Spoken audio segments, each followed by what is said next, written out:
Hi, sir. How you doing? You blessed?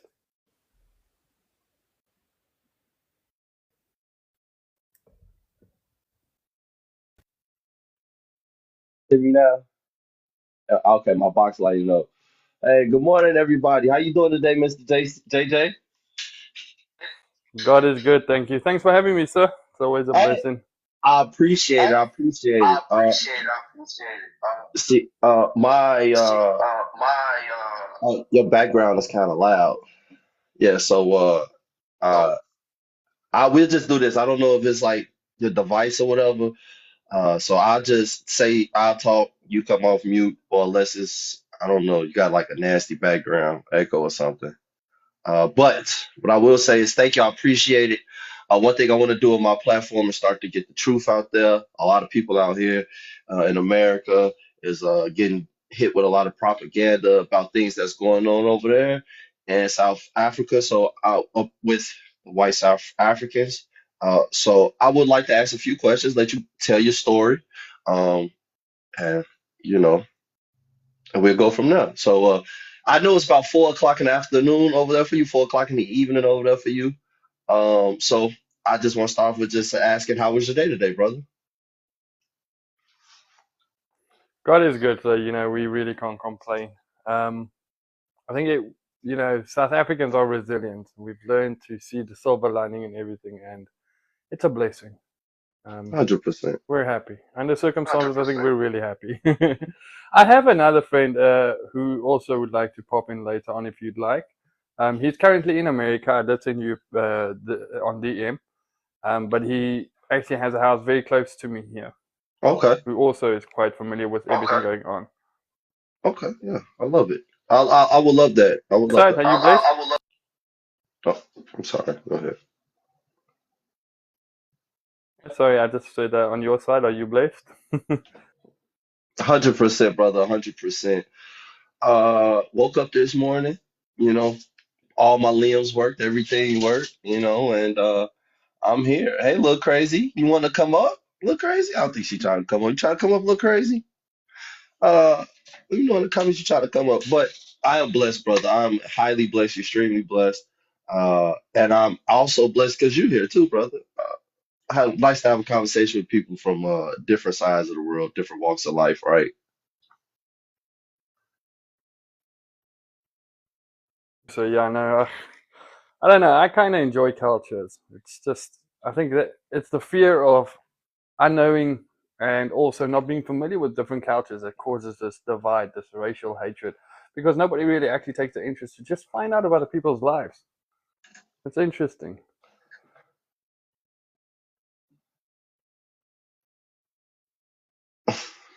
I just wanted her to know that she kept requesting up.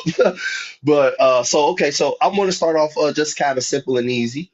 Have you ever been in the States? Are you born national, born, raised in South Africa? What part of South Africa are you from? You know, So I am born and bred South African. I'm actually a eighth generation farm boy already. We left the farm obviously, which I'll go into a bit more detail later on. Um, but yeah, we've been here, my family line, since the 1600s, and we've passed the farm down every generation. I'm born and bred into the soil. That's all I know. I have traveled, yes, but I've only been in Africa, to Swaziland, Zambia, Botswana, and Zimbabwe. And we were going to immigrate in the past, but obviously it's a very difficult thing. So we decided to stay, and now it's a necessity. okay. So wait a second. You say now is a necessity for you to stay. Is that what you just said? No, to leave. Like, To there's leave. no hope for the future here. Mm, okay. Okay. Oh wow. Okay. So because I don't want to get that just yet. I don't want to get that just yet. I'll just keep with the softballs until a couple more of my people come in and we get to those nitty gritty questions. So I want to ask, childhood. What was it like schooling for you, and what was it like in the neighborhood for somebody like you? Well, since '94. There's been crime. It's escalated over the years, but I was not born under apartheid. I grew up in this diversity we were promised. Um, Hmm. I've got many black, Indian, colored friends, and I just want to lay out beforehand because I understand the cultural differences. For us, it's a ethnical term, a colored person. It's not Puerto Rican or Mexican. They their own ethnicity. Um, so when we say colored, we do not mean it in a racial slur whatsoever. But yeah, so if you're not familiar, South Africa is quite a few years behind on technology. So most of my childhood life, I spent up until high school, I spent on the farm, and my grandfather didn't believe in electricity, so we had a proper farm life where I don't know if you know what a donkey is and a cold stove is. I know what a well, like that, like a mule, a donkey, like a that's what you said. No, no, it's actually a big barrel with the exhaust in the middle, and you make fire under it to have hot Oh, water in your house. So we'd actually wake up 4 o'clock in the mornings. We'd go chop the wood. We'd help the workers milk the cattle, um, and then while we're milking the cattle, we'll have the donkey and this coal stove lit up. So that by the time we bring in the milk, the water's starting to get hot. My granny would start making breakfast, and we would go get ready for school. And those days, we still had the commandos, which is like a military part of the military, and we served in it. So we would actually just in the mornings. That was our daily routines. You get up, you go, you chop the wood, you milk the cows, you come in while the fires are on, and by the time the water's hot, you quickly go have a quick bath. You get ready for school with eating, getting dressed, and we'd go to school. Then after school, the commander corps would actually come fetch us at school, and we'd go to the base for training. And you'd come back from school and work in the lands until about 5 o'clock in the afternoon. Then you'll go do the repeat. You'll take the cattle back into the stables or the barns. Sorry, I'm translating here. Um, and you would automatically have that routine your whole day-to-day business. So a lot of people complain about it, but I think that is probably one of the most definitive characteristics of my culture, and it was it's an absolute honor to grow up that way. When I got to town, it was a scary adaptation because you're not used to this. You're not used to the illnesses. You're not used to processed foods, and it's a bit hard.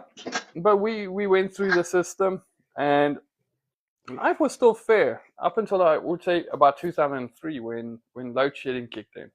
hmm We had to readjust, obviously, as a nation. And okay, I see my friend Diesel is here. Yeah, I Um, just sent them. but I other just sent than them an that, invite. Oh, so okay. yeah.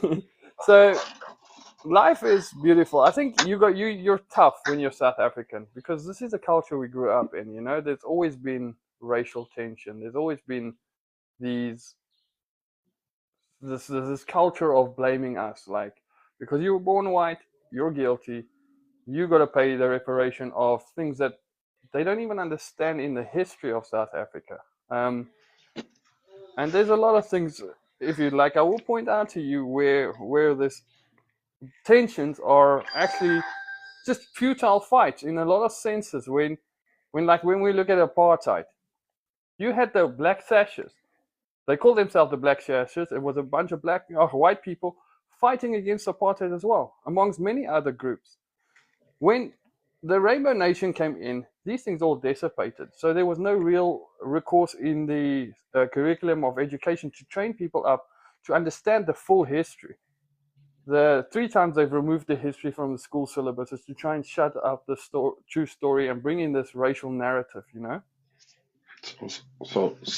So let me get this straight. So jumping forward, past the childhood. So we still in the childhood, but so basically what you're saying is throughout your schooling that you know of, they've modified or they totally took away the history 3 times. Yes, sir. Even myself, when I went to high school, I was the first group in the new syllabus, and I was also the last group in the new syllabus because it was a lot harder. A lot of people struggled to pass. The government keeps lowering the passing rate so that more students could pass instead of getting the proper education in place. But I had history. My wife is 6 years younger. She didn't have that history. It's like you're looking at two complete different stories altogether. It's the So, change in all curriculums. so within 6 years is what you said. Within 6 years, the entire curriculum just totally changed within a 6 year span. And it's changed after that again. Like I said, 3 times it's changed. Now your average pass rate is about 30%. Oh, well, so you said that the average pass rate now is 30%? So I mean, if you just look at the statistics, we got we're the second worst education system in the world currently. And so you telling me, and that's mostly due to the fact that they want to promote racial tensions over anything else within the schools? Along other things, it's all obviously the government's influence, but it's also led by incompetence and corruption. Sound But it's familiar? not only that. I think one thing why I'm mentioning this is one thing you need to understand, and these patterns are globally perceivable, is when you've got a greedy, corruptive government in place without the right skills set to lead a country, these things will start falling apart. And unlike the other countries, South Africa, the government since '94 has been blaming apartheid, has been blaming the white man. And that causes greater racism and tensions against the ethnical groups. So it was probably the biggest contributing factor to it. So you've grown up into this mindset up already. hmm hmm So so is it okay? So like, I want to ask this type of question. Then, growing up, was it, you know what a skinhead is in America, right? No, sir. Oh, okay. I'm All right. seeing this on me. So, um, okay, so basically, it's a group of people who hate another. It's a hate group, okay? So I want to ask, like, growing up, without it being like, you know, something federally back, do you remember any type of like black hate groups towards you guys, like any significant ones? And if they are prevalent today, are they prevalent today? Well, yes, I think you've got both sides. You had the apartheid RVB that still existed a few years afterwards, and they're underground now. You've got like the conspiracy theorists, Suidlanders, which loosely translates to Southlanders, and then you've got the Boer legions. These are racist white people under this narrative that they read the book of remembrance or the book van herinnering in Afrikaans, where Hmm they believe that it's similar to what you guys have in America with the Black Israelites, where they believe an ethical group is the only group actually godly and the rest are all actually animals. Okay. Amongst the black communities, you've always had the ANC, and from the ANC came the EFF and the MK. I mean, the leader of the MK was actually the previous president of South Africa, who was the head of the ANC. Julius Malema, which you all know, the one famously singing Kill the Boer, um, he was actually the ANC Youth League minister and also left the ANC after fights broke out amongst them. But they've been the controlling factor generally. It's not like any other political group. If you go do some study up, you will find that Mkhonto Usiswe was a militant branch of the ANC. This is something from apartheid they've carried along into this Rainbow Nation. They've kept that kind of uh, branch with them. And yes, we did grow up where, like, I used to take the government train system, which is not the safest. And you had, I can't say it in English, but in the African language, they say "ulungu suvaganyo," which is, white boy, your mother's this. I'm sure you can. And yes, we've had a lot of hostilities, attempted robberies, um, actual robberies. There was a lot of assaults, a lot of fights on the basis because of your skin. So it's something not foreign to us, but it's definitely escalated over the years. So I I think just want to say something real quick, JJ, so you can kind of understand something. So here in America, right, and I see why now they want to hush up people like JJ and want to block out the media from what's happening over there, right? Because it'll break the mold of what they try to have us black people in America fear about, right? Uh, and it's crazy to hear this coming from you. You grew up, raised, and this is was your lifestyle, something that many of us in America have never even experienced as a person. And yet here you are uh, telling me that stuff that I've only heard about in books. You've actually lived through this. And so now I'm kind of getting a better understanding on why the Western media wants to black stuff like this out uh, from us hearing it. It's quite shocking to be honest with you. Like I heard bits and pieces of it, like I knew stuff was going on over there, but just to hear it from somebody and to like in such nice details and with things that people can look up and factual stuff. Like,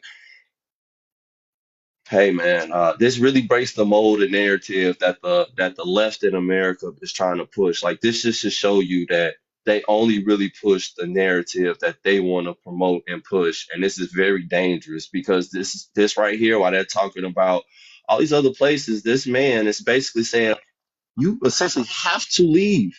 They have to leave their homeland because it's dangerous for them.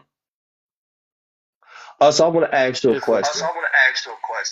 Yes, sir. If I So could just add in there for you to give you an idea, South Africa, and anybody can look at this in any Google or whatever browser system you use. South Africa is currently the world's most dangerous country. Not only that, if you were to break it down in global provinces, um, we take first, second, fourth, fifth, and seventh place as the most dangerous provinces in the world as well. So not only our country, but 5 provinces in our country are the most dangerous in the world. Now, that being said, we still have a lot of problems with the left on our side as well. We've got the white liberals with the white shame, too afraid to embrace the culture and who they are. And then we've got the black guilt as well, that live under this victim mentality that you are lesser than an equal person. And that is also another attributing factor to all the chaos we have in our country. hey, so listen, it's just not in America. You heard him. Kiki, I know you down there. You heard him. The white liberals in South Africa promoting white guilt and blacks promoting black guilt, which in turn is black supremacy because then I know they kind of like, hey, look, we're supposed to be this, we supposed to be that, this is supposed to be ours, and stuff like that. And that's a very dangerous combination. That that's crazy. That's crazy to know that you guys are basically going through the same thing with your liberal party in your country that we're going through in our country. That's crazy. That's crazy. Thank you, Great Beer. Appreciate it. And I do again want to say, because Jess said in the comments, I do again want to say appreciate your time for coming up here and telling us this information. Because this is Jews. You know, we don't get this type of information over here in the West, right? We don't get this information, you know. So I want to ask you though, speaking on that,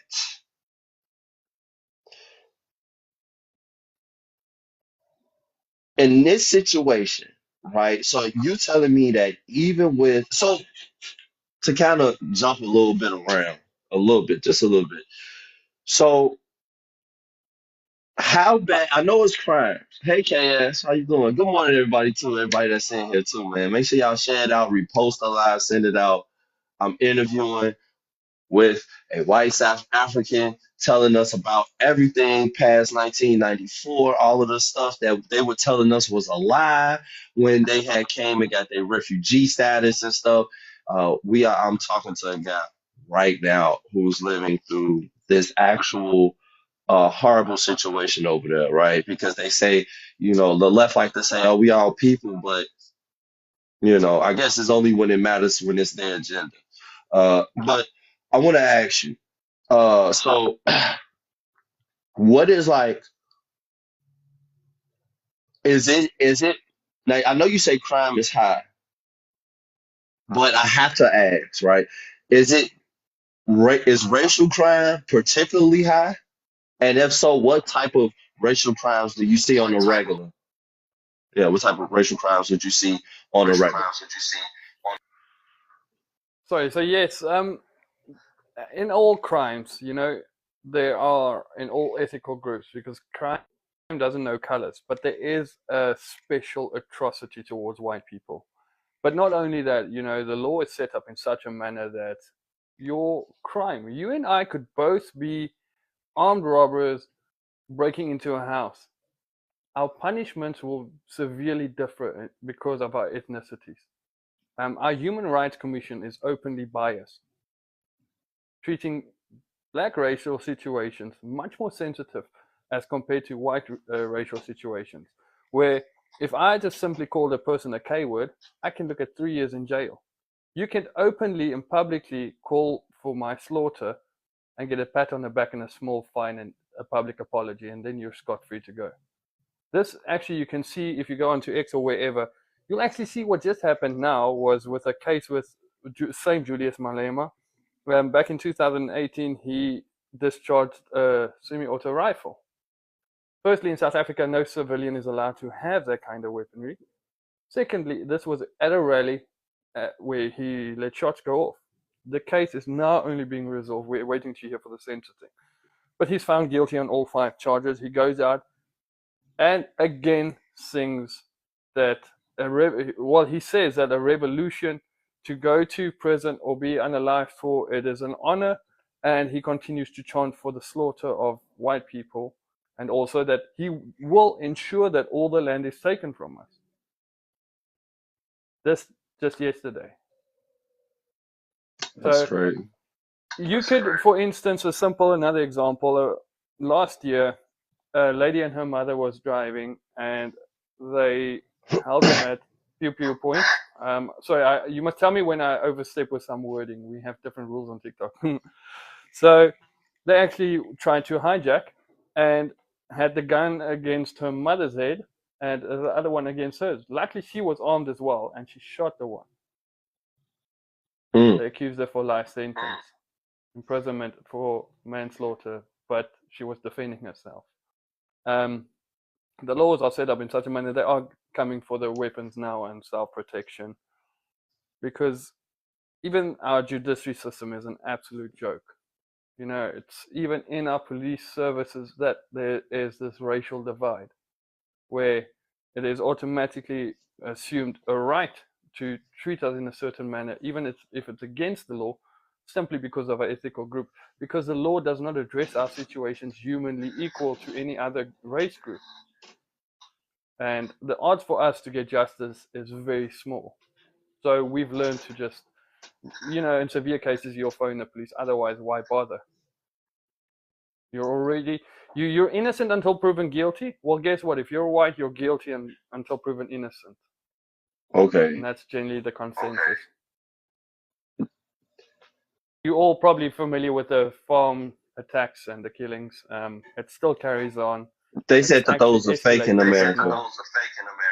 No, sir. That's why I asked Mrs. Kiki as well. If you guys have WhatsApp, I can send you these gazettes from the government. I can send you thorough investigations. In a lot of situations, the tally is higher than what you guys heard about the farm attacks and murders, because the police would misappropriate that. They would put it under house burglary. But the problem with a situation like that is they come in and they attack you and torture you for 4 days in general, sometimes longer, sometimes shorter, and it's brutal. But then it's seen as a house burglary. But nothing is stolen. Nothing gets stolen, and they would, with the blood, smear racial slurs on the walls. So wait a second. Wait a second. Wait a second. Wait a second. So they come in and just torture white white people for 4 or 5 days just because.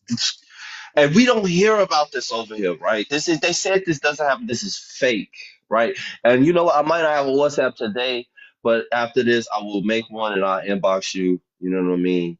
So you can get me those articles and stuff like that because this here the propaganda that is promoted about how when Trump had let those refugees in, the propaganda that came out about how fake, thank you, how fake this was. And now the stuff that you're telling me, it is so fucking disgusting, right? It is It's me absolutely being polite. disgusting. If you want to know the details, for instance, they would come in, they Please would, try to use them, beat you try up. to They would, TikTok words. they would literally, yeah. They would. I've got to be very careful with my words now. They would come in. Um, Sometimes the farm workers sell you out. Other times the farm workers are also victimized. Just beaten and chased off the ground. They will break into the house. They will beat everybody they can find severely. Then they will, in some cases, unalive your husband and children in front of you, or they'll beat them, unalive the father, and let the children watch the mother being raped repeatedly until she is unalived. And then they'll set the house on fire with you in it. And you're lucky if you survive. There are a few people that have survived these kinds of situations. So wait a And second. that's just the basic. Some gets even brutal where they would mutilate your private parts with a broken bottle or shove a broom in your private areas and leave it there while beating you. So those are the kind of attacks it is. It's not your average greedy or poverty-stricken person that would just break in, steal a few stuff. You're in the wrong time, wrong place. You get assaulted, and they go off. I've had personal encounters with this where I told Mrs. Kiki as well. I'm actually a minister, and I served in church, but I ran 90% of the church. Also took care of the ground, so I stayed on the grounds. 1 o'clock in the morning, they broke in. I was able to fight off three, and then they saw my wife. And obviously, having the pew pew against me, I had to surrender. But I wouldn't surrender on the floor. I made them throw me over my wife, where they bound us up, beat us up, and then continuously looked for condoms because they were intent of raping my wife. But by the grace of God, we were able to convince them. They took what they came for and they left. They also, on another instance, my mother and her boyfriend of that time was leasing a small farm where they actually did break in. They knocked him unconscious and got to the point where they pulled her pants down to rape her after beating her as well. But there we were fortunate as well by the grace of God. I strongly live by my faith and that God protected her that night. So yes, we've had personal encounters. It's just not just the stories of those we know and those around us and other white people in the country, but it is also personal experiences we do talk about. So we do have first-hand experience, not just national knowledge. Wow, that's wow, that was a lot. That 'cause I couldn't. What's up? I just couldn't imagine. I just couldn't imagine going through no shit like that, and then to know at the same time that is racially motivated in today's time, right? Because remember, in the West in America, the type of stuff that you are talking about, they did this to my people maybe like in the 40s and 30s and stuff like that, in the 1800s and stuff, while ago, right? But you went through this as like I'm growing up and having like riding bikes and eating ice cream and not worried about nobody trying to come and do nothing to me as because I'm black, right? You sitting up here telling me like your whole life you've been going through the same things that wow, I just want to Not clarify. just it's not just the white people though. You've got here where I stay in the Western Cape. You've got three towns that is they call it the no man's land, where the colored people are brutally unaliving each other through gang violence. Obviously, there's a lot of illegal firearms and shootings. Um, but the difference I think that needs to be pointed out is if you go look at the statistics, you've got a 1% chance of a white person maliciously unaliving a black person, where you got a 98% of all crimes, it is a black person unaliving a white person. And I don't say that to come off racially, because that's not my No, you're intent, so not. don't You're misunderstand not. me. But the reality is that, you know, it's been such a destructive generation that's been brought up out of this apartheid, that if you look at the people who's fighting for apartheid, who's claiming victimhood from apartheid, is not the actual elderly people who came from apartheid, but the youth. It's them who pushes this racist agenda. It is them who continues with blaming apartheid because of corrupt officials promoting it. Where in reality, most people under 60 years old has no experience from apartheid.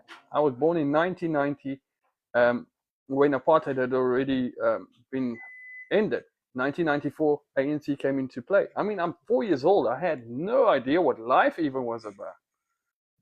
And I'm obviously, you can work out my age now, but I'm at that level where it is not the people older than I that behave so with so much animosity. It's the youth. And it's because they've taken away corporal punishment, they've taken away discipline. The laws are built in this country for criminals. And almost all our government officials had criminal charges or has been involved in criminal activities, and which I will divulge in a bit later on. Since the Oval Office, so much has happened in this country. It's falling apart, and the Special Political Murders Task Force in South Africa, General Mkata Mkonazi, has actually got 27 profiles of some of top government involved in syndicates, in the mafias, and in very big crimes such as unaliving, kidnappings, tax evasion, frauds on a global scale. So our country is run by these kind of animals, and this is every time they promote this kind of lifestyle. Where with our culture, if you look at the history of why this white settled in South Africa in 1652, it's because we have this foundation. We want to serve God and community. We don't want to help the government. We don't want to live with the government. We want to live for the people. And if anybody argues that, you can still look at our ground foundations today.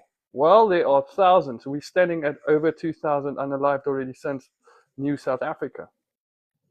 The White Cross Monument is a real thing. Yet they What is continue to farm and continue to feed the very people who's threatening to take their grants, threatening to unalive them in the most wait, what's it? atrocious ways. Wait. You said something, the white what? The White Cross monuments that Okay, you so guys what saw Donald Trump show in the Oval Office, all those crosses on the hill for representing every farmer that's been oh, unalive.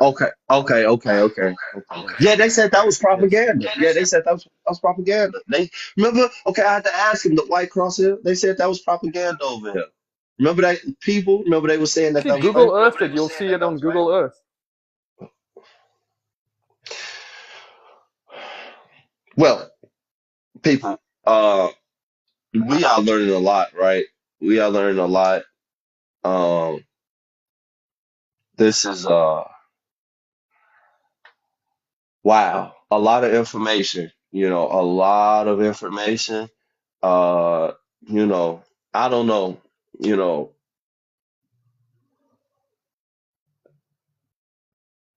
I don't see nobody else sitting down with no white South African for them to tell their story for real. So this definitely gonna be posted up and posted around because this right here, and I'm gonna get up with them in the WhatsApp so I can get some of these news articles and media posts from over there. So I can start to push to crack this narrative too, man, about all of this because this they was telling us that this was lies. All of these was lies. This wasn't real.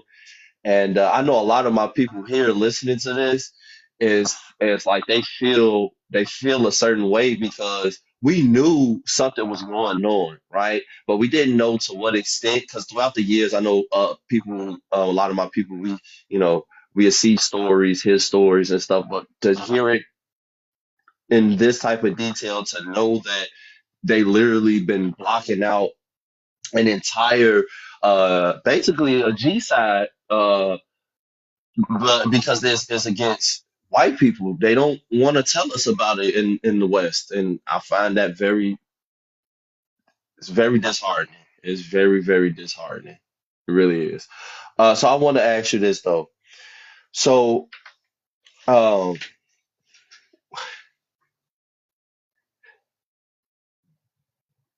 so do you? So is it? I got two questions. I got two questions because the uh the interference. I don't know what's going on over there with you, but uh, I got two questions. So, are there any white politicians now? And what type of work do South Africans do out there? Are you guys just all farmers out there because it's like you have limited access to certain things, or what? How does that work for the everyday the white South African as trying to make a day to day that's not a farmer, right? And also uh political representation. Because I know you said you had the white liberals out there and stuff, Yeah. but I just want to know, like, are they actually in power? So ANC holds almost all the power, seconded by the DA, which is a multicultural, multiracial party. And then it's the EFF, which is obviously only black. And then also the MK, which is also only black. The ANC is majority black, some uh, Arabic, if I could put it in a more familiar context, and some Arabic. Indian. But yeah, there's no whites there either. We have the Freedom Front, but they're such a small party that in this country, I mean, we've got I think, over 20 political parties now. It's the highest in the world. Yeah, it's pretty insane. So with the open corruption as well, most elections, these votes are doctored. It's false votes. And the ANC has won all along. Now, if you remember back to the Oval Office, you had Johan Rupert there, who's just one of the richest person in South Africa. But that's family wealth. That's not his personal wealth, just to lay it out there. Then you had the DA there, who were, you remember Ramaphosa still pointed and said, "There's my white minister of agriculture."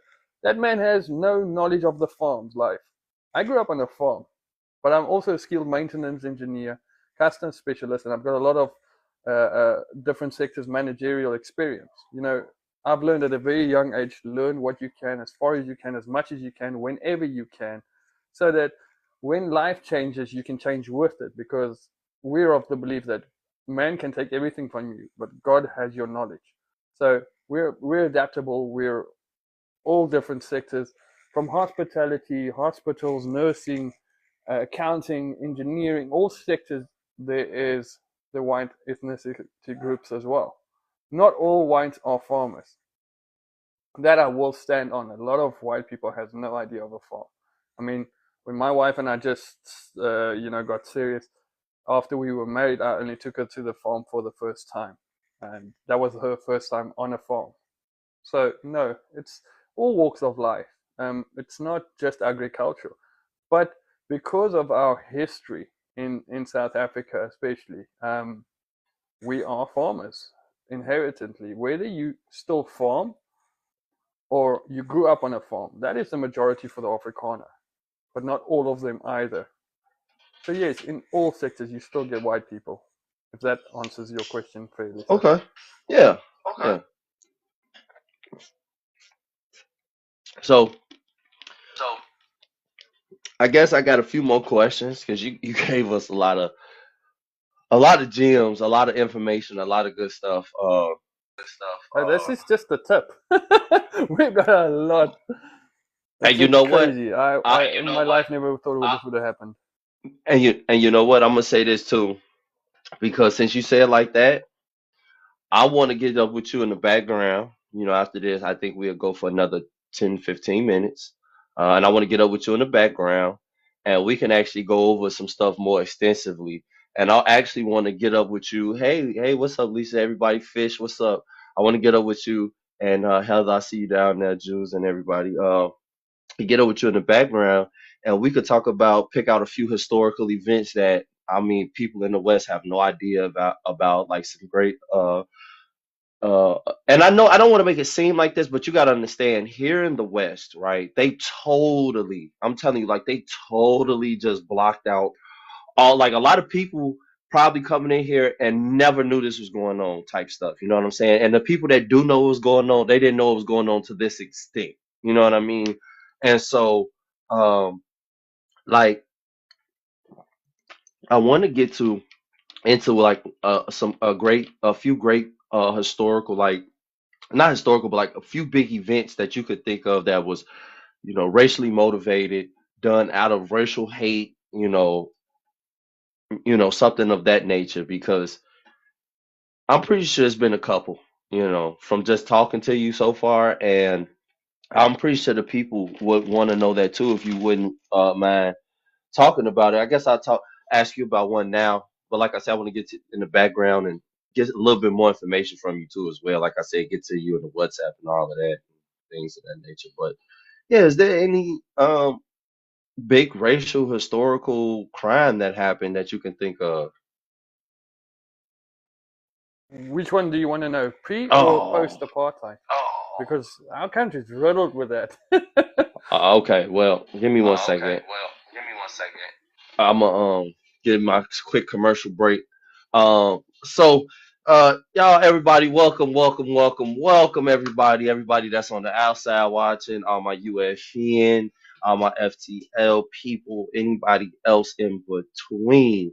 Uh, I told my UFN a while ago I wanted to start to transform my platform and start to do something different with it, other than sitting up here being combative with uh, idiots all the time. So this is one of many interviews I have lined up. Don't forget, I got my J6 interview Saturday at, was it 4:30 or something? I can't even remember. But it's 4:30 Saturday. So arr, so we got that coming up Saturday, 4:30, and I'll probably have him. He has another friend that I would like to talk to. So one of these days, I'm gonna have another interview with Mr. JJ here and his friend Diesel. I will get them two together. So I have two South Africans, so we can have more of a nice back to back conversation, get other perspectives, because he's just one perspective and he's been through one aspect of everything, and so it'd always be nice to have another perspective who probably been through a similar thing or whatever. But this is just information that we did not know over here, people. I'm bringing it to you live and fresh early in the morning with that first sip of coffee. All right, so make sure you tap that screen, get in tune with my UFN Productions. Go look up my boy Clouds Two Way. If he ain't around, Clouds, if you in the comments, make sure you comment, raise your hand or something. Uh, Go check out my UFN Productions. Uh, got lovely shirts, crafts, and everything, all of the sorts on there. Make sure you subscribe too. You know, got a lot of good stuff coming up. Interviews with some more, with some conservative candidates out in the political realm. So stay tuned, people. We doing a lot. We're gonna be doing a lot. We're gonna be doing a lot. Uh, so getting back to it. I want you to tell me one pre, post apartheid. Tell me one about post. Well, so some of our most recent ones is since as you saw, America putting the tariffs against South Africa. South Africa has become the most unemployed country in the world as well, with the highest unemployment rate. But now to try and be combative to that, the government has introduced systems like the youth employment program, but it openly forbids white people from applying. No white youth is allowed to apply to that. There's a new law that actually came into effect. I told you guys on Kiki's platform uh, in May, I think, that they were introducing a new law that would prohibit us from being employed. That has actually come into law, and as from 1st of September, they've actually stepped in the penalties if you do not comply, where all companies with more than 50 employees or higher are forbidden from breaking this. If they do break it, they can be fined 1.2 million or 2% GDP annually.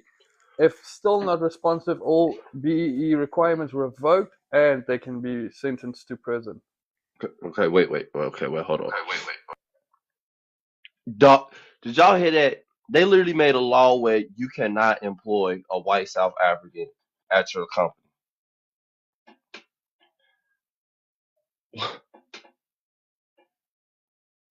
98% in some sectors must be black.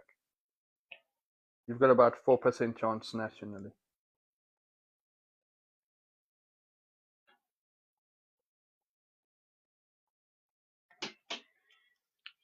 As I said, I will send you that on WhatsApp. It's called the Employee Equity Amendment Bill of 2025 that was signed This into law in March. I think 21st March. March, okay. This is this is a lot, people. This is a lot. This is a whole lot. This is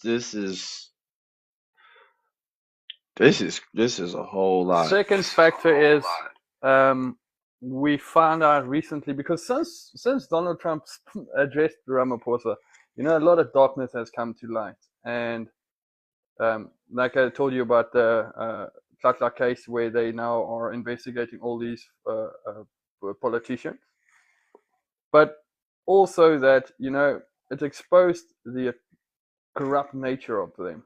And amongst many other things is where we've had a lot of international companies pull out from South Africa altogether. That's got a South Africa since January till now. It's over 1 million people unemployed already. Additionally, from over and above the unemployment rate as is. Just to give you some context, so the youth unemployment rate in South Africa is almost 63% nationally. Skilled workers is about 43% nationally. This is considering all ages, all ethnic groups, everybody together. What this does is caused greater poverty, that increased greater crime, and we've had organizations stem up from the ground as well, like Operation Dudula, who's now taken it upon themselves to do what the government refuses to do and address the illegal immigration in South Africa.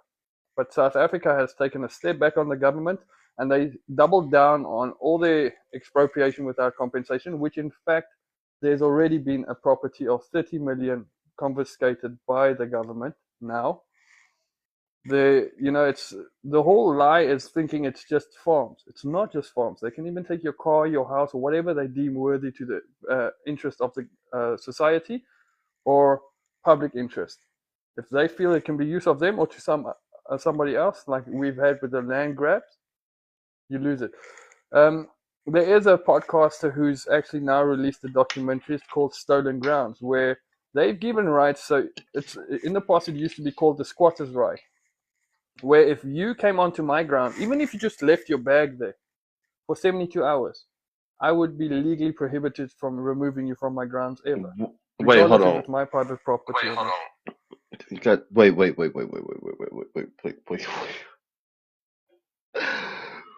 Wait a second. Wait a second, cause hey James, I know that's why you wanted to come up. Yes, he did say specifically white and black liberals. Yes, liberal ideology is out there. This is the liberal ideology, the extremist version of it. Yes, exactly. Oh, so wait. They not only will they take your land, they take everything, Whatever they want. and not just If they that. can, they got enough evidence for their liking to show that it's to the public interest or for government use, they can take it. Yes, And and not just your that. compensation is no, and shut up. It's criminal if you trespass it. So yeah. The next part I want to ask is that 72-hour rule, which is insane. That means I could just go out through my day, just put my bag on the side of your house, just go on about, just do what I want to do, and come back 72 hours later, and now I'm a resident of your home. So that's why I encourage everybody to go watch the documentary of Joey Amelia. He just released a month or two ago, where here in the Cape they've actually drag strip for where you rate the cars and stuff. They actually Yeah. just started squatting. The guy lost his whole life investment, everything. The cops just stood there and watching, and he tried to fight it through legal systems, and he brutally lost because the Constitution does in fact say that they have the fullest right. You've got 72 hours to evict them from your property or get them off your property, or they fall under the squatters' rights. Then you can't do anything from there anymore. That's all you can stay. And so with the squatter rights, right? You got to go through the legal system. It's just not like I could go and just pull out my weapon and be like, get off my property, right? But then you also said, because I want to ask you a few questions about that too, because you said that they have very what are the weapon rights like out there for you guys, matter of fact? Because I heard a few things that you said earlier, and I just want to ask you that now, since you saying what you're saying, what are the weapon rights uh do you guys have out there, if any? It's not as awesome as America's is. Um, I'm sorry, it's a lot of people fight on me on this, but you as a tax-paying, godly-minded, and morally centered person should have the right to own a firearm to protect you, because not everybody is sane. If I got to be so blunt, but in this country, it's extremely difficult to get your license, and you're only allowed a hand pew pew, not rifles or bigger weaponry. That is taboo. Only your private security sector and your government bodies like the police and military groups is allowed to have that kind of weaponry. But with a lot of these farm attacks and a lot of these crimes and the heists and syndicates that's going on, these men are carrying military standard weaponry. We've got brazen criminals here. They do actually rob and empty out police stations with their armories and everything. Yes. So, you know, a lot of people, for the sake of safety, others for criminal activities and gangsterism, has attained illegal firearms. It's much easier to attain it that way than to try and legally own a firearm. Because then also, should you unalive a person, you know, it's a very fine line. So the constitutes now is if he breaks into your house, he takes your stuff but doesn't threaten you, leave him be. If he comes at you with a knife, you get to go back with a knife. If he comes with a pew pew, you can go with a pew pew. But if he enters without a visible weapon, regardless of what malicious intent he has, and you do something to him, you're guilty. We've got another case like that beginning of the year where there was an attack on a farm. The farmer luckily was armed and he fought back, uh, injuring to unaliving, I think, one. He was charged for murder. That's so It's not sad. seen as self-defense. So That's so the sad. rights are very difficult, and they are trying to go through the legal channels to try and remove the right altogether from owning a private firearm. Years ago, you could do for what we call, it was for self-defense or sports hunting or sports shooting. Those categories allowed you to have a bit wider range of different weaponry or like for collection. But quite a couple of years ago, they tried to boycott this law for the first time. And a lot of people had to hand in their weapons or actually have them filled with lead. So it's not really something you just see day to day. It's not So your everybody gets country, to have it. so your country actually had like it wasn't even a mandatory buyback. They just told everybody to turn in their weapons. It was just a mandatory turn in, right? So your country did a mandatory turn in of all your weapons. Yes, sir. You either had to rewrite all your testings and apply to the new laws for owning it, or you hand it in. They call it surrendering your firearm. So mandatory. Some Kamala Harris was trying to do, people. Yeah. So That's now something she was basically, if they doing. find you with something, if you look at the history, that's what all communists do. The first way they break the right of individuality is they take away your right to defend yourself by means of law, then physically, and then comes in this globalistic, Marxist indoctrination where either you apply or we bully you.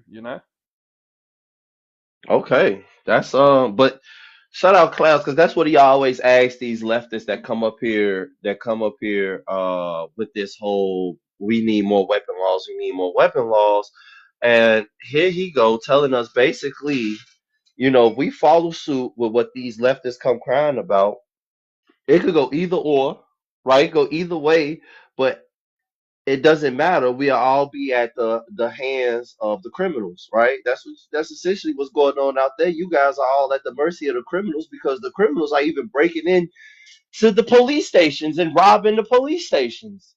So it's like you can't even. And then as a white South African, you can't even call. Thank you. You can't even call them from the get go, right? Is that it's so it's very unfortunate out there. It's very unfortunate. And then even the black people, I can see this too as well. Even the black Africans that think it's wrong, right? The ones that bear with you, I'm pretty sure they get the same treatment you guys get as well. Am I mistaken?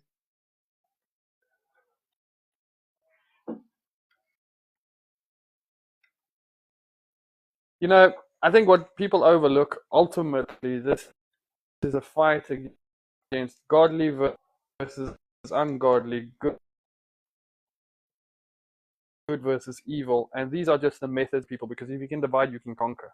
Now, the black people, Sir Gabenda on Twitter is probably one of the most prominent black people I have come into contact with. And the kind of information he puts out there, it's just, it's eye opening and it gives us hope because, we're called the racists, but we're not the racist ones.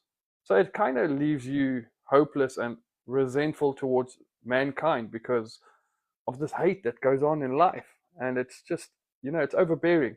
So when these different races come together, it's something beautiful for us. And unfortunately, if you're a black person speaking up for a white person, you're either a sellout or a coconut, or like some would call you guys, like a raccoon or whatever. You're a traitor to your kind. They try and keep this kind of mindset in.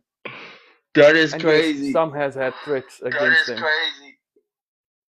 That's crazy, man. So for the past 6 months, we've been trying, or not 6 months, 5 months, sorry. We've been trying. We started a TikTok little group where we try to address all walks of life in South Africa, trying to get people united. The sad reality is, majority do not want to.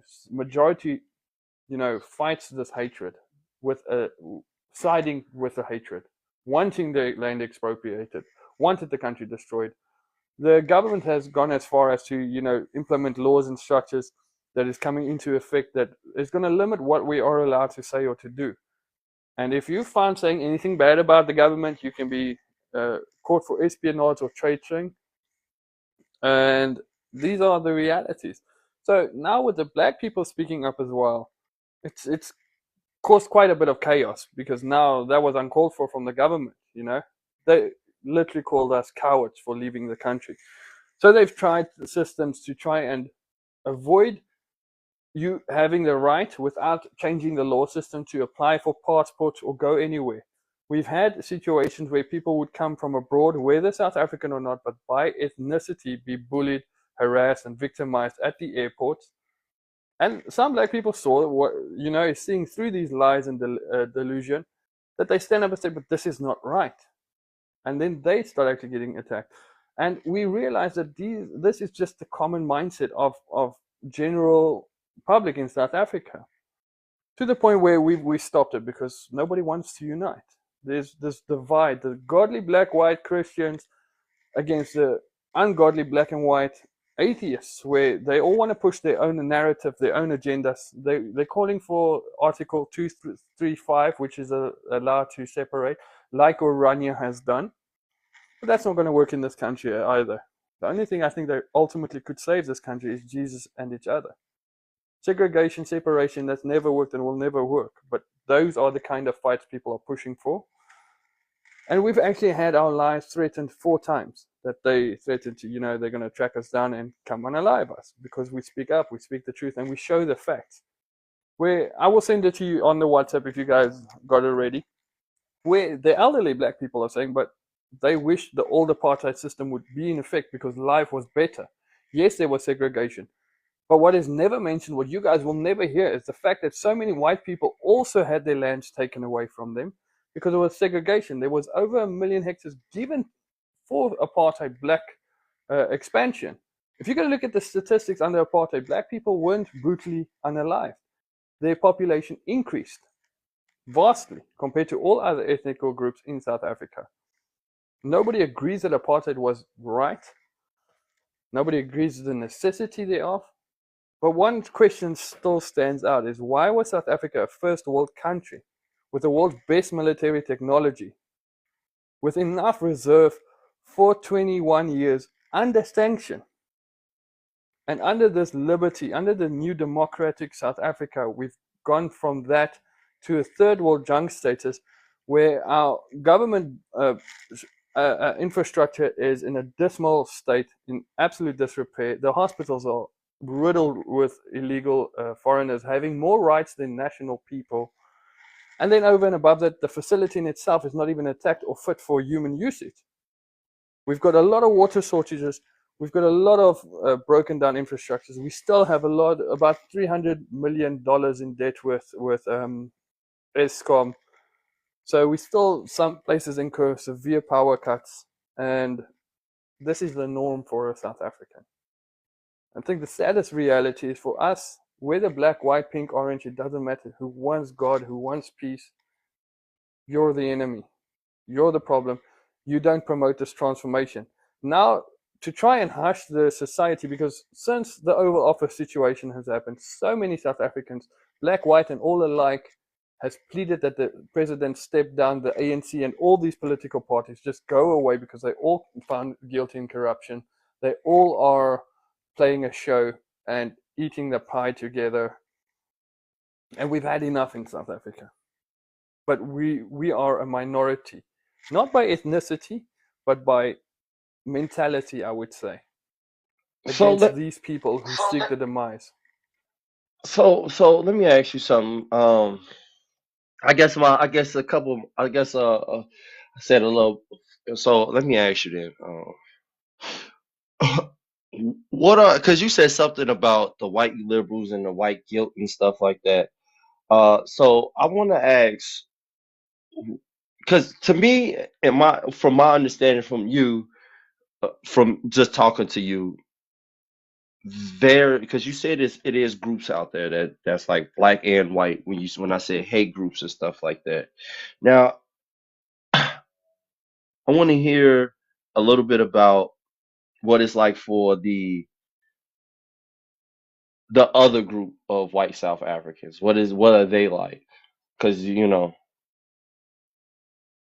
ones that you If I gotta said, be very raw, I call them turds with oxygen. You know, turds with oxygen. they guys behind Christianity, but as per Romans, where Paul writes and he says that God made from one common blood all the nations of the world, and He determined their allotted periods and habitation before time. So as a Christian, you can't be racist, and that is our moral conduct here in South Africa. But these groups are like the devils in sheep clothing, where they believe that they are made by God and the rest are devils, and they're animals that need to be trained. Now even we laugh at them and we give them hell because it's sickening. They don't read our kind of Bibles. They call what, like I say, the book of the book of remembrance, which is an apartheid God. It's not the biblical God, and a counterfeit Christ that came only to save the white man. So groups like Landers and Boerelegioen, they keyboard warriors, but when it comes time for action in saving the country, they will not help unless it's only pure white. And they really don't even help the white people. All they do is they convince innocent, gullible older people to pay them a fair monthly, and then they've supposedly got a secret location where they're going to move to when the pawpaw hits the fan in South Africa. But even if there's just load shedding or there's a riot or anything like that, they say, the black people is coming to kill us now we need to go. But the way they treat you is with so much animosity, even from white to white. These people are deluded. They live in their own dimension of psychological breakdown, because they're of the opinion you got to have a trailer packed with 3 months of non-perishable seeds and water. So that when the pawpaw hits the fan, whenever they tell you, you'll meet up at a group and you'll move to a sacred place in Pisca. They've made many attempts like this, but there was never real chaos as they prophesied. They lean on what's called Sina van God, Sina van Rensburg's prophecies. That also does not completely correspond with scripture. And they say, we've got one prophecy from Sina van Rensburg. It's called the Nacht van die Lang Messe, which is the night of the long knives, where they have this conspiracy. They believe that when this pinnacle reaches where the incompetence of the black government will be proven, first the black people will start fighting each other, then they will unite and they will unalive all white people. And this is what they go by to try and cause panic. So we don't take them seriously. We try and shut them up. We expose them as far as we go because we don't agree with them. White people in South Africa does not have a sense of community in that stance, if I would say. You know, we brought up in a whole different culture where once you've done school, get out of the house, go earn your worth and make a name for yourself. You will not lean on your family's name and you will not sit and sponge off anybody. You need to be a contribution to society and a contributing factor to the body of Christ. And I think that's why we can't agree with them. But they are a very small group. They are very small. And you can find the information on any internet platform. It's cool. If you want, just send me a DM and I can attach the names and you can go check up their beliefs. They're kind of stupid. You guys hear that? You know what I mean? Like this is real media right here, right? Giving you fact sources and information that is not prevalent to us in the West people. Shout out to Mr. JJ for taking his time out to let us know the facts of what's going on over there, giving us gems and jewels. I will have more information. I will be making posts and stuff about that when I get up with him in the background. People, I'm gonna have all that information out there to everybody. Uh, I really wanna thank him. He's given a lot of good information. Like I said, this is not gonna be the last time I talk to Mr. JJ. And he also got another friend. He was in here earlier, Mr. Diesel. He wanted to come up earlier. I mean, he came in early, but I don't think he had the time to come up or something. I don't know. But anywho, I will set up another day because it seems like this is a whole lot. I will set up another day with him and his friend Diesel, and we're gonna get some part two in because this is some great. This is some great stuff, and I wanna again thank you, thank you. Thank you. So if you'd like, just get your WhatsApp sorted quickly. Yeah, And I can send you all this information. I can promise you about 60% of the information I will be sending you is obviously not TikTok safe. one But hundred it's going to percent. give you quite a reality check on what's really going on and how bad it is.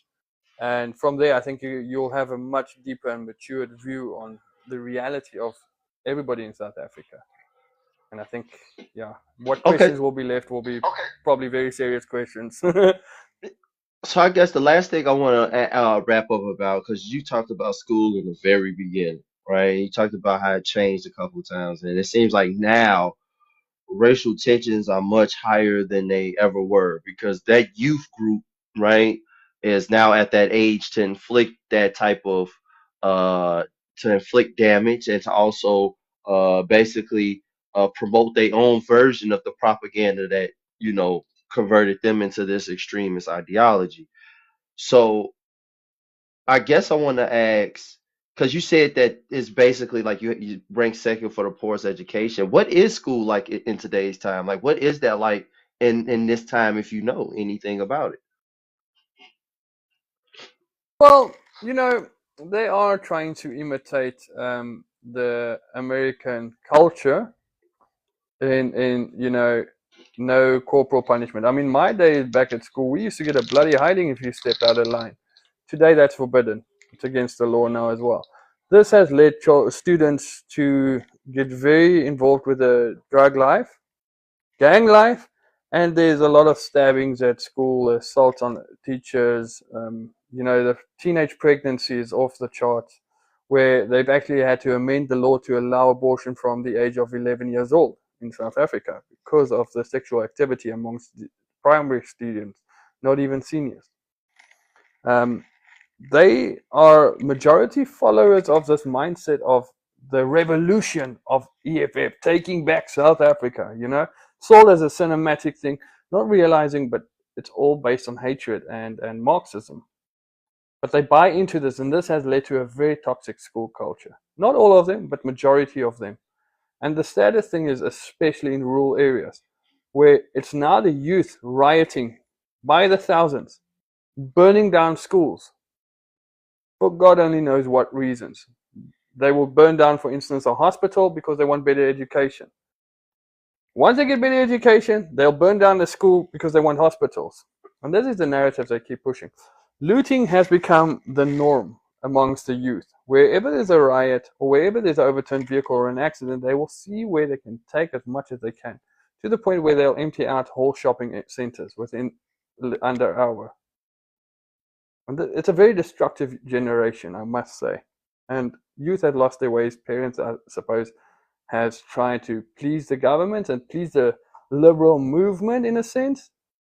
Now, amongst the white culture again, there's also that lack of discipline, but there's also caught up in this mentality that you're born in the wrong skin, your great forefathers stole the grounds, where the black culture is taught you're born in as a slave, but all your grounds were stolen and now you need to take it back. And simple things like Mandela went to prison for being a good person. No, he was a terrorist. He tried to overthrow the government, and he did 13 bombings, whereby many people was unalive. That is what we learned in the history. That is what today's history still shows. But that's not what the school syllabus teaches anymore. So it's all Hold on, hold on. indoctrination. No, I don't want to cut you. I don't want to cut you off. I'll let you talk, but I've never in my life ever heard Nelson Mandela had anything to do with not one bombing in the West. I heard that's what I hear, right? That's what we hear in the West. Nelson Mandela was a man of peace. He was this great man, and also, but basically, what you say, he was a hardcore terrorist who led 13 bombings that unalived a lot of people in the name of what? What exactly was he doing this all in the name of? Nkonto Isizwe. They actually came from the Agolas. They were trained up by Soviet Russia and had Chinese aids. This is why you'll see the ANC in cahoots with these two countries right now. They were always from a militant form. They did not stand up for the rights of South Africa and black people. They just saw a gravy train where they can loot and destroy. If you go see our current president, Ramaphosa, back in apartheid, he speaks so ill of apartheid, but most of his doctorate degrees and stuff actually comes from apartheid. He was able to go to university and stuff, and where now they've changed the laws that only certain groups can. But he used to say that he's going to take the white man and throw him in a pot of water and slowly put it to cook, to the point where once it's the frog in the pot realizes the water's too hot, it's too late to jump out, and that's how he's going to treat the white people. That was his own saying. It's not even my opinion. This is available on online sources if you just know where to dig. So they're not South African. Have you heard of the term necklacing in South African term? No, sir. So necklacing is when they take a car tire, put it around you, fill it with petroleum, and scatter you with petroleum, and then set you alight. And while you burn to death, they throw you with stones. That was actually introduced and designed by Nelson Mandela's wife, Winnie Mandela. Okay, hold on. Pause. What in the fuck? Okay, I just broke my professionalism there, but this is something new right here, right, people? I've never in my life heard Nelson Mandela wife came up with the whole that because we see that like in the movies and stuff like that. We see that as like, but like I did not know that was because that was brought up by Nelson Mandela's wife. That is crazy. Lizzie, I'm not letting nobody up today, Lizzie. I'm doing this is interview day. I'm sorry, Lizzie.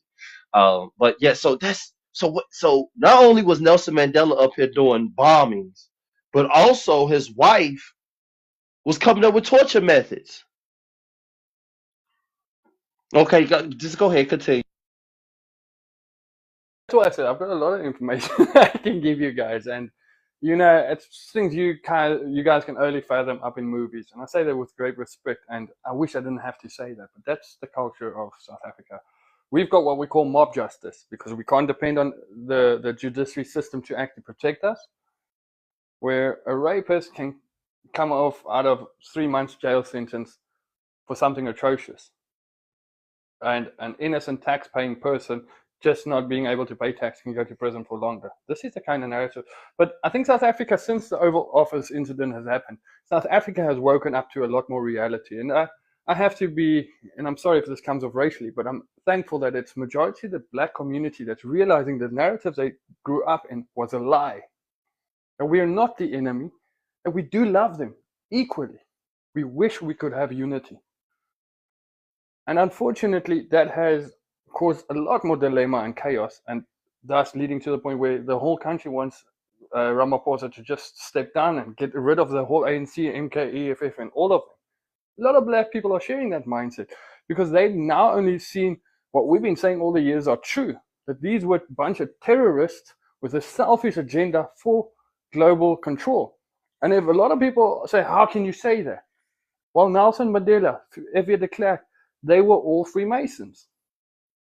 And if you're not familiar with Freemasonry, it's their stances are order through chaos. They create the chaos and they come in as the knights. It all could have been avoided. But because of their greed and avarice, this is what they pushed for. Luckily now South Africa is waking up. But the damage is so bad that most experts say, most AI, most analysts actually says, at the best, South Africa has got about a 25% chance to recover from the damage already done. Needless to say, with the damage that's being caused, still it's lessening by the day. Most experts say that South Africa is becoming Zimbabwe faster than Zimbabwe became Zimbabwe when it was still Rhodesia.